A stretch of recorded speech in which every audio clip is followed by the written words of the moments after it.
is CGTN, China Global Television Network.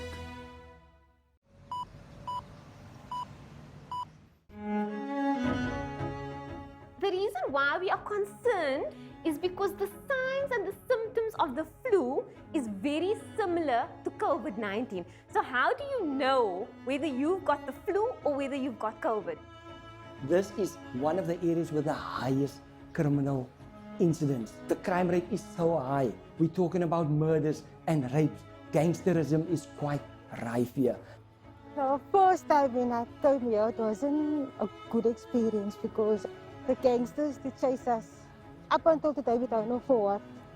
This was further exacerbated now with the lockdown.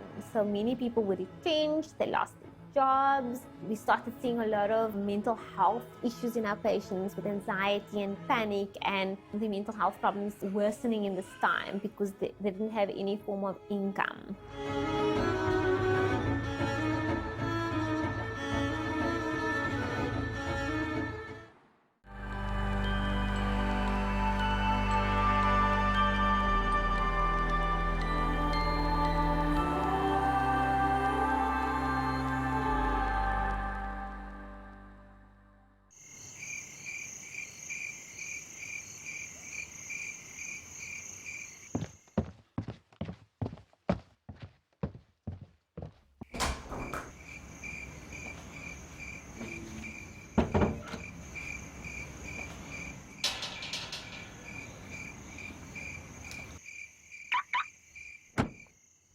My name is Mumtaz Abbas.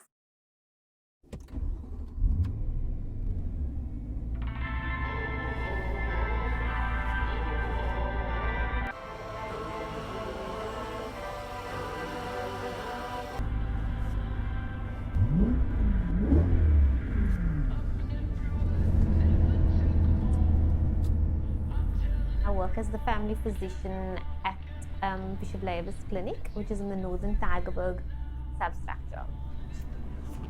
My first week back from leave has been very different. We have been seeing an increase in the number of severely ill COVID-19 suspects. So on a daily basis, we're seeing about 10 to 15 very ill patients who are people under investigation or COVID suspects. About 4 or 5 of them need to be referred on a daily basis.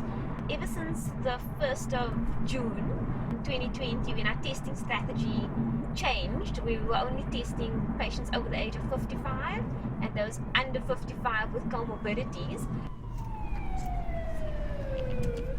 We are not testing as many people anymore, but we are seeing a lot more severely ill patients who are COVID-19 suspects requiring admission.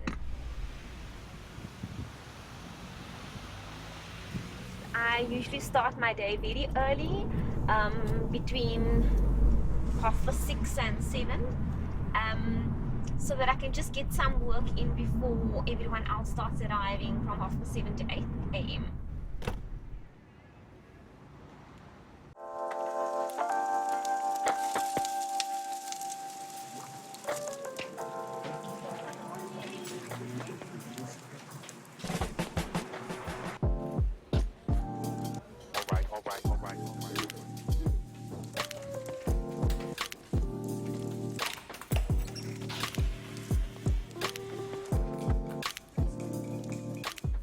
Dr. Mumtaz Abbas provides clinical support and training at the Bishop Lavis Clinic, providing care and services to a community that sprawls across Cape Town's notorious Cape Flats. It's a role that can be difficult at the best of times. But the COVID-19 pandemic brought entirely new challenges.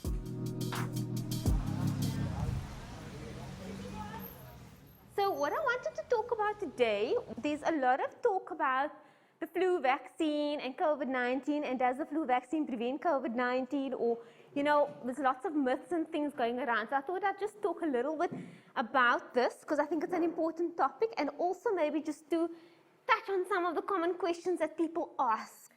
So initially, with the COVID-19 pandemic, I was responsible for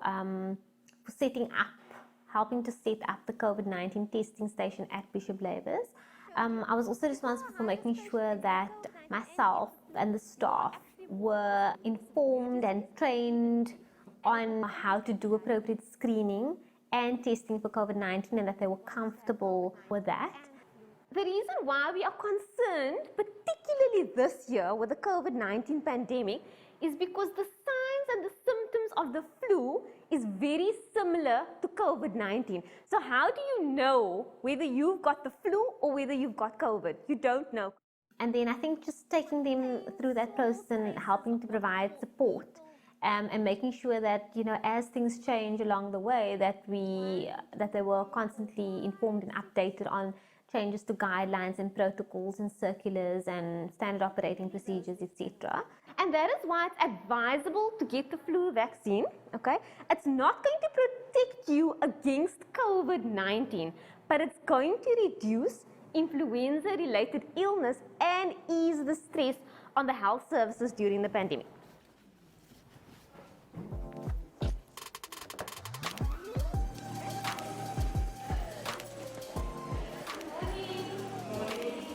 Our outpatient department, so all our patients that are coming for their chronic medication usually wait in this area. So they are fetched at the gate, they're screened at the gate, and then they go to the preparation room. So there where it says adult preparation room, that's where their blood pressure and blood sugar and all of those things are done. Thomas is our clerk for the COVID unit. When you're entering the COVID unit, so we like everyone passing this point to just determ their hands. And then this is our COVID unit.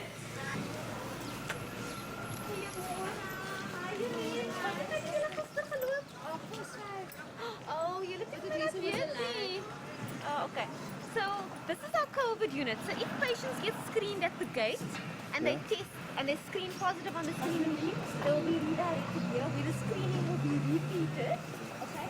So and this is based on the new or the latest NICD guidelines and the new testing strategy.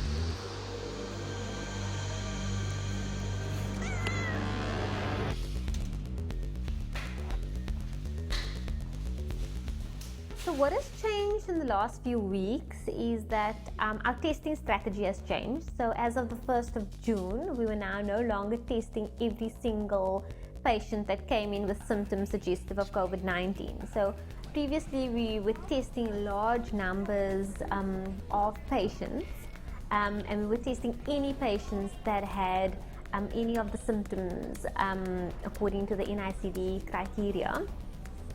But as of the 1st of June, we were only testing symptomatic patients who were over the age of 55, and we were testing those under the age of 55 that had underlying chronic illnesses.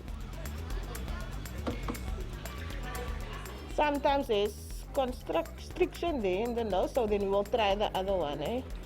There we go.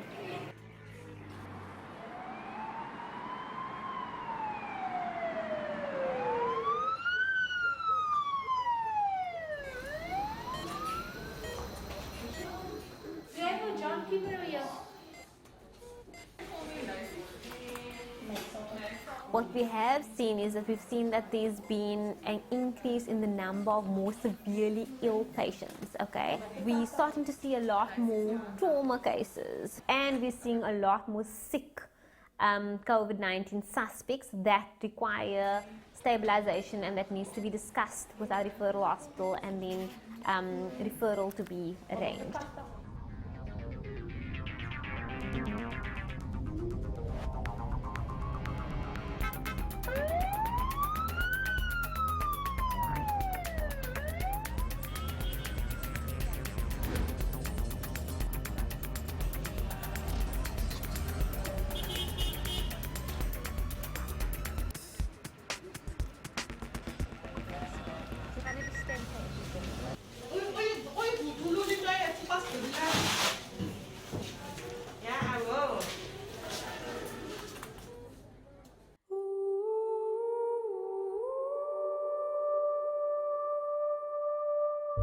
On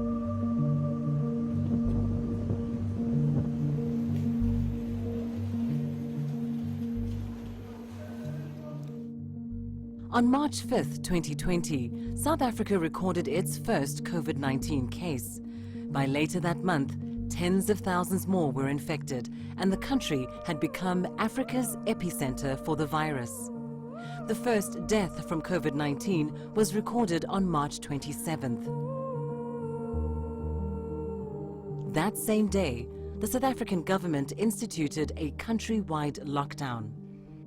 This was to help medical practitioners prepare their health systems to deal with the coming wave of infections that threatened to overwhelm medical facilities. By June, infection rates appear to be leveling out.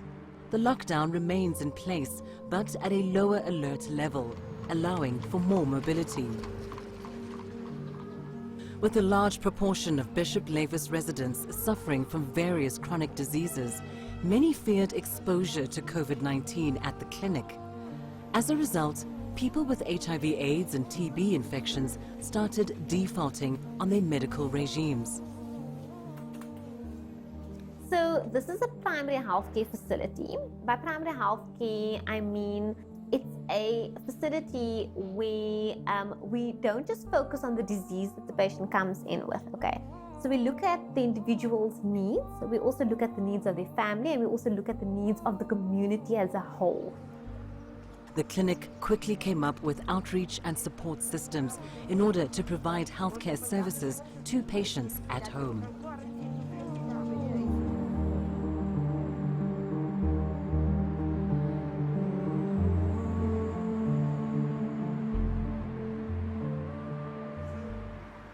ARV and TB, then we say we've got defaulters. Okay, why does their line of medication also changes? Remember, an ARV tablet starts off with how many tablets? One. So Bishop Lavis was one of the pilot sites for a process or project called community-oriented primary care. So community-oriented primary care it's a continuous process whereby primary health care is provided to the community based on what the community's assessed health needs are, and it's by integrating primary care practice with public health. So here our NPO caring network plays a crucial role in COPC or community-oriented primary care. To have a suitcase ready, because at 38 weeks the baby can come anytime. Full term is 42 weeks, but from 38 weeks it can happen. By then, you know the mommy. We've got about 43 community health workers, and we've got 2 professional nurses, and we've got 3 enrolled nurses. And the entire geographical area of Bishop Lavis was divided into 3 service nodes or wedges. And each service node or wedge has got a team, okay, at the facility that's responsible for care in that service node. And that team links up with a team in the community. So if a community health worker goes out to a home in the community and picks up a problem, they would then link up with a team at the facility. But we must never stop educating them. And this is what we do, we educate the community. Even if the children play there. So the community health workers, they would go door to door and they would do household assessments and they would check for risk factors in the home. So there's a lot of things that they're actually doing in the community. And now with COVID-19, they've been amazing in actually, helping us with delivering our chronic medications to our high-risk patients in the community so that the patients don't have to come into the facility. So you're actually doing door-to-door and you see a group of women sitting and chatting on the pavement. My name is Bernadette Ross. I'm the program manager for the Caring Network. What happens on a daily basis, the carers come in, carers known as community health workers, they come in, they have the morning briefing sessions, and after the briefing sessions, the CDU gets distributed to them, the chronic medication, and once that is done, they then go out into the community to do the general caring, whether it is pill counts, washing, wound, whatever it is on the list for the day to do. And as well as screening. Screening is part of the daily routine as well, COVID-19 screening. And they then return back to the office around about 3:30 in the afternoon to do their write-ups and debriefing again the next day. They come from the community at large because it makes it so much easier. They know the community, they understand the community, they are familiar with the community, and the community is familiar with them as well. Some of the challenges is like obviously the stigma that goes with COVID. They are even labeled that they are the COVID. They bring the virus. There are challenges with regards to the community members itself who ostracize them. There's even community leaders that challenges them once they come into contact with them on a daily basis because of miscommunication. And that's why it's so important that the community is educated and informed on a daily basis so that they are aware of what COVID is all about. So how are things at the moment? It's really hectic now. Mm-hmm. One of my clients is back from isolation. Mm-hmm. He tested positive 2 weeks ago. So we must go back as of from today. And of course, you're doing your health promotion All and the education time, all the time. I- Well, thank you for doing that. Yes, Appreciate it. It's a pleasure. Okay. Man. It's my-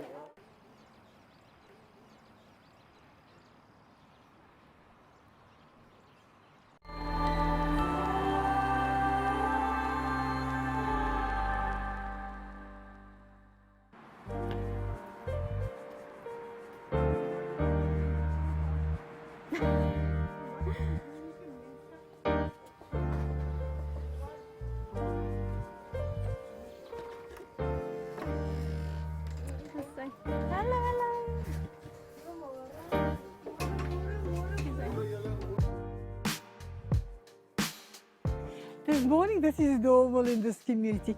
Yes, they know we're here each day. They know we're here from Mondays to Friday in the community. They also know now about the tablets. We also try to inform people about, once I stop and I ask him about a baby or how old is, then I come and I will tell them, okay, we're here for the babies from pregnancies. I will stop them and we will introduce all the services that the caring network has available to the community. We do the pregnancies. We follow mom and the daily visits to the clinic. Make sure there's no high-risk pregnancies. Like Lene said, if you're HIV positive, all that comes into play. And when you got pregnant with high blood pressures, we call it high risk. We make sure that nothing goes wrong in between. We educate mom on eating healthy, health talks like that, being safe, especially in COVID. We will say, if you need to go out, wear a mask, social distancing, wash your hands regularly, and but we recommend stay indoors. A lot of our patients are controlled and they're doing well on their antiretroviral treatment, and they're also doing well on the TB treatment, but there are some patients that are still defaulting and that are not taking the treatment, which does put them at high risk should they get COVID, because they are quite immunosuppressed. So what we also do, sometimes we go the extra mile, but now because of COVID-19, we cannot enter the facility, so it's hard for us. But then I found this out now in the week. Now I can give it to my supervisor. They're doing it via email. So thank you, Lord, for emails and technology now. We're relying on technology today.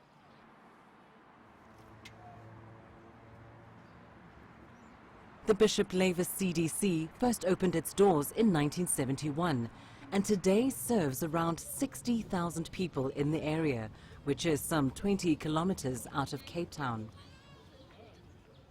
Most of the dwellings are houses and brick structures.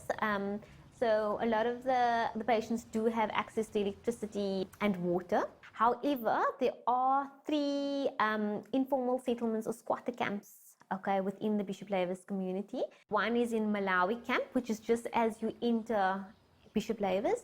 The other is Freedom Farm, which is next to the airport. And then the third one is in Severity in Valhalla Park. There's often multiple people living on the same dwelling. You'll have, one shack or informal settlement with like 20 people living in there and sharing amenities, and they often don't have access necessarily to water or sanitation, and many of them are unemployed, okay, and are receiving a grant or child support grant to get them through. There is 20 schools in the area, okay? So 15 primary schools, there's 2 secondary schools, there's a skills school, and then there's also 2 schools, special needs schools, which is Astra and then St. Joseph's Children's Home. It's predominantly a coloured community. Majority of the patients are Afrikaans speaking, okay, with some patients speaking English or dual languages.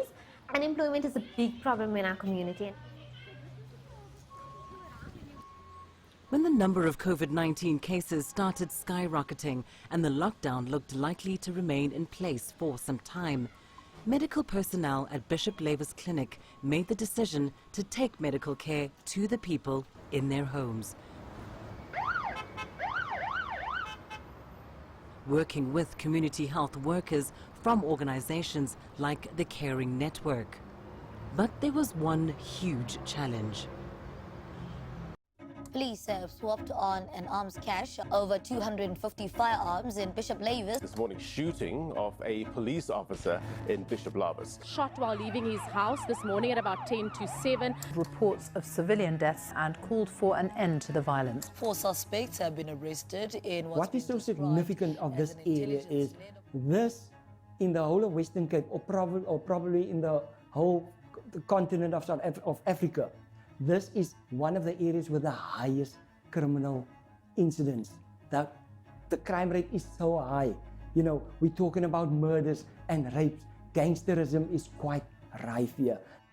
We are the first responders to any such endeavors, especially people that's being shot, people that's being raped. We have to face them. From a mental health point of view, it's quite difficult.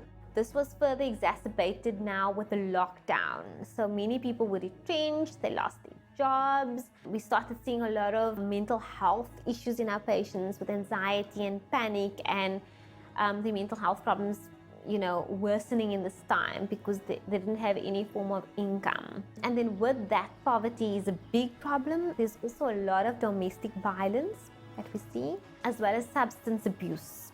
All of that is basically, you know, what we are seeing at this clinic. Obviously, a shooting can happen anytime. I remember the one time they stole a car and they came here with the car and they know people in Valhalla Park, brought the car here, put the car in the house they know, and the police weren't able to find them. And the community is so amazing that once we started driving there, they told us, no, turn around. So they really watch out for you and they protect you because they know we're here to help.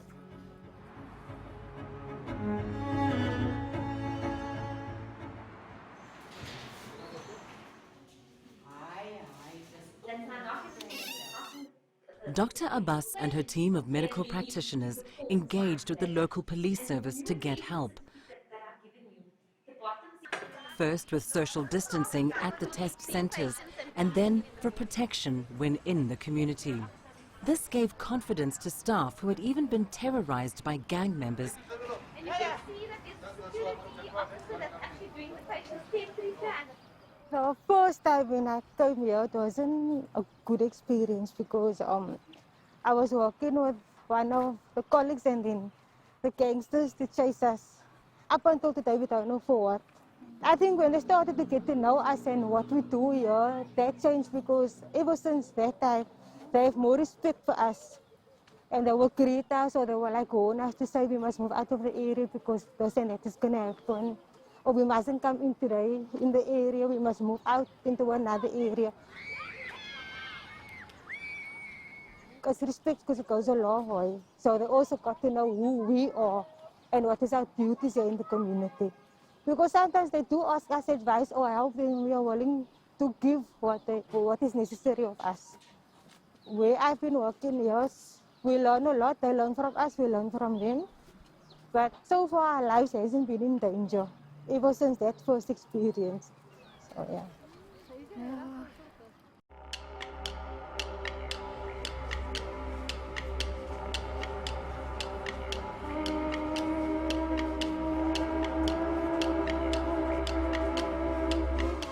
Crime is a concern for us. We also work quite closely with the South African Police Department in Bishop Lavis, who has really also been instrumental in helping us to combat a lot of the crime in the area. So if we do go out and do outreaches, we would then, make contact with the brigadier at SAPS in Bishop Lavis to see if he can send out, some of his staff or vehicles just to support our staff.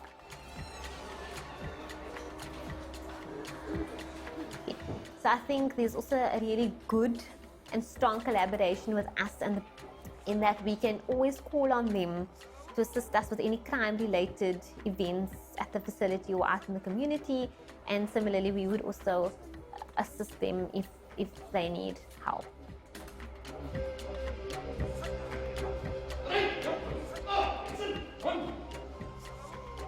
The management of the day hospital went the extra mile.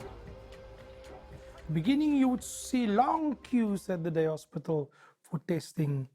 They basically took the day hospital to the community. You would see these gazebos on open parks, and what did SAPS do? We went there just as a security buffer to those medical personnel. And then they would do the testing on the open field, but SAPS were there to control the crowd and also to assist with social distancing. And we as SAPS are grateful for the initiative from the health workers bringing that facility to the community.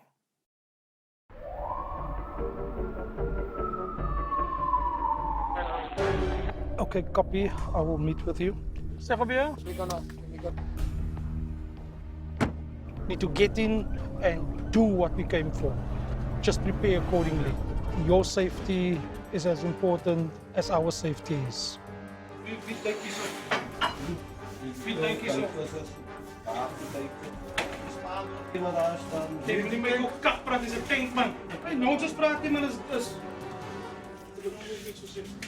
If we don't do our job well, the criminals would do their job actually better.